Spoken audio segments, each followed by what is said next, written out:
Phylum Hemichordata है ना। क्या बोला एनसीईआरटी सबसे पहले? Hemichordata was earlier considered as a sub phylum under phylum Chordata है ना। Sub phylum under phylum Chordata, यानी हेमी का मतलब ही समझ में आता है ना। हेमी का मतलब क्या होता है? आधा, है ना। और कॉर्डेटा का मतलब कॉर्डेटा, तो इसका मतलब आधा कॉर्डेटा बोलते थे। क्या बोलते थे इसको? आधा कॉर्डेटा। तो इसका मतलब कोई ना कोई लिंक तो होंगे, कुछ ना कुछ तो ऐसा होगा जिस वजह से इसको आधा कॉर्डेटा बोलते हैं, है ना। बट लेकिन बोलता क्या हुआ, पहले इसको हमने फाइलम कॉर्डेटा के अंदर ही माने थे, यानी इसको कॉर्डेट्स ही माने थे हमने। लेकिन अब ऐसा नहीं है, क्या है, but now it is placed as a separate phylum under non Chordata.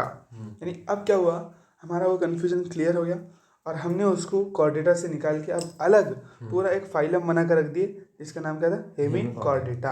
Under non Chordata में आता है ना। इसका मतलब ये भी कॉर्डेट नहीं है। तो ऐसी क्या चीज़ थी जिसके कन्फ्यूजन में अपन ने इसको कॉर्डेटा बोल दिए थे? वो चीज़ से देखो क्या है, Hemichordata have a rudimentary structure in the collar region called stomochord, a structure similar to notochord। यानी हम क्या करते, जो कॉर्डेटा बनाते वो किस पर बनाते हैं? नोटोकॉर्ड की प्रेजेंस और अब्सेंस पर, है ना। नोटोकॉर्ड प्रेजेंट तो अपन बोलते हैं कॉर्डेटा, और नोटोकॉर्ड अब्सेंट है तो क्या बोलते थे? Non chordates. तो हमको क्या लगा, इसके पास में एक ऐसा रूडिमेंट्री स्ट्रक्चर था। रूडिमेंट्री स्ट्रक्चर यानी बचा हुआ, हाँ। फॉर एग्जाम्पल जैसे अपने पास टेल बोन रहती है, और तो यानी अब इंसानों में टेल तो नहीं रहती है ना, नहीं रहती। और फॉर एग्जाम्पल यानी अपने पास में ये है, क्या बोलेंगे इसको? विजडम टीथ, है ना, अक्लदाढ़ जिसको बोलते हैं ना। तो वो एक रूडिमेंट्री स्ट्रक्चर है कि भाई बाकी रह गया थोड़ा सा, कुछ बाकी स्ट्रक्चर है थोड़ा सा मामूली सा, है ना। तो इस तरीके से उनके पास में रूडिमेंट्री स्ट्रक्चर था। कौन सा था? कॉलर रीजन के अंदर। देखो इनके तीन रीजन बताया उसने, है ना। कौन से? यहाँ पर भी देखो, यहाँ पर भी दिखाया उसने। सबसे पहला प्रोबोसिस, सबसे पहले रीजन का नाम क्या है इसके? प्रोबोसिस। यहाँ पर देखो, सबसे पहले रीजन का नाम प्रोबोसिस है।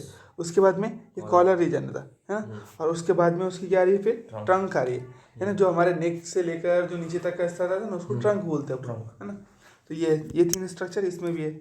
तो इसके कॉलर रीजन के अंदर एक स्ट्रक्चर था जो सिमिलर था नोटोकॉर्ड के। किससे था? नोटोकॉर्ड। हाँ, Hemichordata have a rudimentary structure in the collar region called stomochord, a structure similar to notochord. तो हमको क्या लगा कि ये नोटोकॉर्ड ही चेक करके, हमको क्या लगा?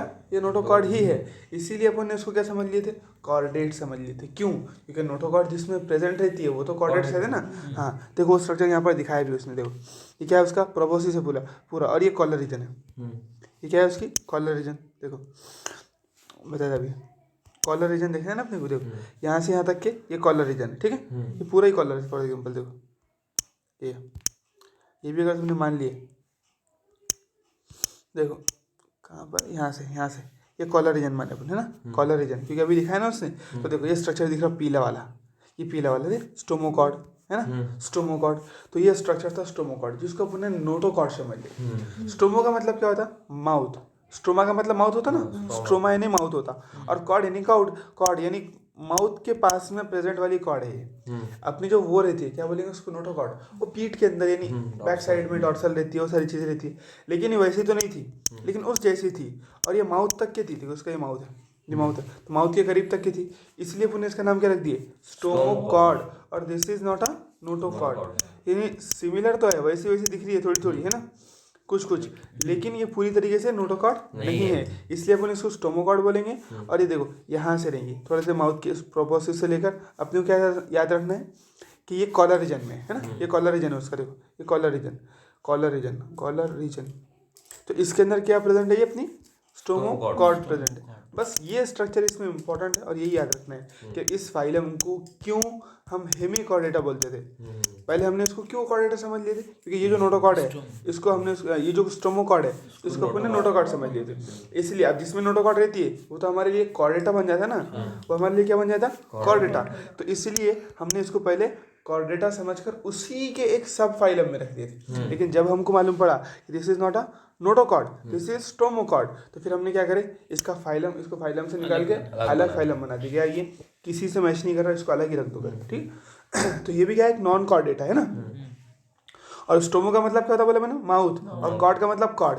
तो ये जो कॉर्ड है ना उसके माउथ के करीब है, दिख रहा है ये माउथ, देखो ये माउथ है उसका, दिख रहा है ना। देखो ये माउथ दिख रहा, देखो ये माउथ है उसका, ठीक है, ये माउथ है। ये माउथ लेबलिंग भी किया उसने, माउथ।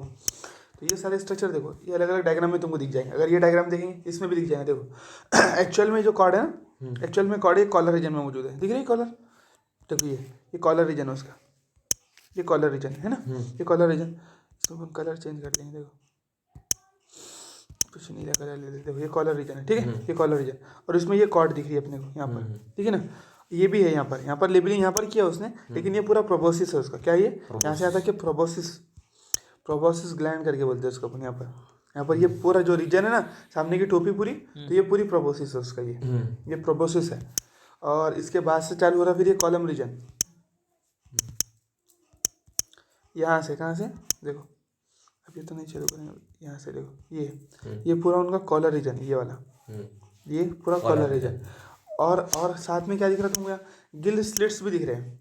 मछली में जो गल पड़े रहते हैं ना, उसके स्लिट यानी उसके पोर्स दिख रहे हैं यहाँ पर, दिख रहे हैं। देखो ये गिल स्लिट्स, ये दिख रहे हैं गिल स्लिट्स, ये सारे यहाँ पर लेबलिंग किया उसने, गिल स्लिट्स बोला उसको। क्या बोला उसको, गिल स्लिट्स, यानी उसके गल फड़े हैं। नहीं गल फड़े इसका मतलब क्या है, उसके अंदर ये पानी में रहने वाला ऑर्गेनिज्म है, सिंपल। क्योंकि गिल्स किस में रहते हैं, वाटर, हाँ वाटर में रहने वाले ऑर्गेनिजम्स के अंदर गिल्स रहते हैं। तो देखो ये सारी चीज़ें लेबलिंग किया। माउथ यहाँ पर है उसका, ये पूरी उसकी क्या है, ये पूरा यहाँ से यहाँ तक के उसका कॉलर रीजन। और उसी कॉलर रीजन के अंदर स्टोमो कॉर्ड मानना है अपने को ना। ये जो स्टोमो कॉर्ड प्रेजेंट है, इसका मतलब वो कौन से रीजन में, ये कॉलर रीजन में। ये कॉलर रीजन के अंदर क्या है, स्टोमो कॉर्ड, ये यहाँ पर लेबलिंग किया उसने, स्टोमो कॉर्ड। समझ में आ गई बात। चलो, कॉलर रीजन में स्टोमो कॉर्ड प्रेजेंट है। This phylum consists of a small group of worm-like marine animals with organ system level of organization. अब देखो इसको क्या बोला, worm-like marine organism है ना, worm-like यानी ये भी completely marine रहेंगे, कोई भी fresh water नहीं रहेंगे। सारे के सारे जो हेमिकॉर्डेटा है ना, वो marine ही रहेंगे, ठीक है। और worm-like रहेंगे, नहीं क्या रहेंगे, इल्ली जैसा रहेगा, है ना, थोड़ा सा अर्थवर्म जैसा रहेगा, है ना, उस तरीके से रहेंगे। वर्म बोले तो वैसा कीड़ा होता है। वर्म का अगर अपन मीनिंग निकाले ना हिंदी में, उर्दू में, तो उसका मतलब निकलता कीड़ा। लेकिन अपन ऐसे इल्ली से समझ सकते हो उसको, है ना। जैसे अपन ने पढ़े अर्थवर्म पढ़े, और वो पढ़े राउंड वर्म पढ़े, उस तरीके से। हाँ फ्लैट वर्म तो चपटा हो गया, ये कुछ ऐसा राउंड वर्म जैसा, हाँ गोल जैसा स्ट्रक्चर है, पूरा भी गोल नहीं रहेगा, हाँ केचुआ जैसा बिल्कुल। तो ये वर्म लाइक स्ट्रक्चर है बोलते हैं इसका। और ये marine organism with organ system level of organisation, वो तो बोलना नहीं पड़ता। अब वही सारी चीजें जो पढ़े थे अपने, देखो organ system level of organisation है, दे आर बायलैटरली सिमेट्रिकल, देखने से समझ में आता है। The body is cylindrical, body cylindrical है, ऐसी चपटी नहीं है कोई, है ना, बॉडी सिलेंड्रिकल यानी गोल है। And is composed of an anterior proboscis, हाँ सबसे ऊपर क्या है उसके, प्रोबोसिस है। देखो यहाँ पर भी दिख रहा हूँ आपने, सबसे ऊपर क्या है, प्रोबोसिस। ये पूरा रीजन जो है स्टार्टिंग वाला, वो क्या कहलाएगा अपना, प्रोबोसिस। ये वाला रीजन क्या कहलाएगा, प्रोबोसिस। उसके बाद में यहाँ से यहाँ तक का जो रीजन है, ये कॉलर रीजन। उसके बाद से चलेंगे उसकी ट्रंक। देखो यहाँ कॉलर रीजन ये बहुत बड़ा करके दिया उसने दिया, और ये पूरी ट्रंक बताया उसको, ठीक है। चलो उसके बाद होगा कॉलर रीजन, उसके बाद ट्रंक, प्रोबोसिस कॉलर रीजन। हाँ देखो यहाँ पर भी दिया उसने ना, देखो यहाँ पर डिनोट भी किया, प्रोबोसिस दिख रहा है, प्रोबोसिस। फिर ये कॉलर और मीजोजोम करके बोला है उसका ना, ये कॉलर रीजन। उसके बाद में यहाँ से चालू यानी ट्रंक। देखो यहाँ तक देखो, ये क्या है अपनी कॉलर रीजन, ये पहले वाला प्रोबोसिस, और आगे वाली पूरी ट्रंक। बस यही 3 रीजन है उसके पास, ठीक है। तो proboscis, a collar region and a trunk. Actual में देखो यहाँ पर जो कर रहा है ना अपने को, यहाँ पर जो डायग्राम में जो दिखा रहा है ना, ऐसा लग रहा है कि जो है ना, ये अपना जो स्ट्रक्चर है स्टोमोकॉर्ड, वो कहाँ पर प्रेजेंट है करके, माउथ के पास में ना, ऐसा लग रहा है प्रोबोसिस रीजन के अंदर। हाँ लेकिन एक्चुअल में अपने को क्या याद रखना है कि ये देखो यहाँ से चालू है ना, वो यहाँ से भी यहाँ पर भी तो है ना स्ट्रक्चर हो, तो ये पूरा स्ट्रक्चर ऐसे लंबा स्ट्रक्चर हो, ठीक है, नजर आ रहा है ना पूरा। देखो देखो ये पूरा, तो ये रीजन है, ये पूरा स्ट्रक्चर है। तो यहाँ पर उसने लेबलिंग किया उसको, लेकिन ये इसमें एक छोटा सा पार्ट है उसका, लेकिन मेजर पार्ट पूरा कहाँ पर है उसका, ये कॉलर रीजन में है ना, ये कॉलर रीजन के अंदर। इसीलिए अपन उसको क्या बोलते हैं, एनसीईआरटी क्या लिखती है इसको, कि वो कॉलर रीजन में सिचुएटेड है और माउथ के एकदम करीब है। देखो ये माउथ है अपना, ये उसका माउथ है, और ये वो है कॉर्ड। तो इसलिए उसको नर्व कॉर्ड ना बोलकर अपनी क्या बोले, नोटोकॉर्ड ना बोल के उसको स्टोमोकॉर्ड बोलती है। चलो, the body is cylindrical, is composed of a anterior proboscis, a collar and a long trunk, है ना, एक लंबी सी ट्रंक रहेंगी बोलते हैं। यहाँ पर एनसीईआरटी डायग्राम में भी दिख रहा प्रोबोसिस, कॉलर और ट्रंक, ठीक है।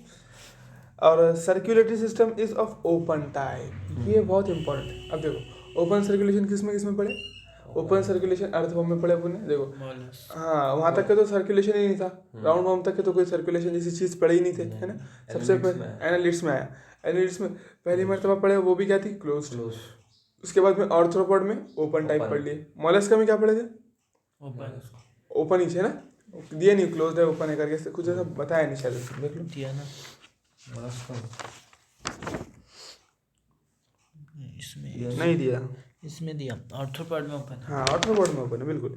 और इसमें भी क्या है, ओपन टाइप ऑफ सर्कुलेशन है। तो ये चीज़ें याद रखना है कि ओपन किस में आर्थ्रोपोडा में भी ओपन है और इसमें हेमिकॉर्डिटा में भी open type of circulatory system, ठीक है।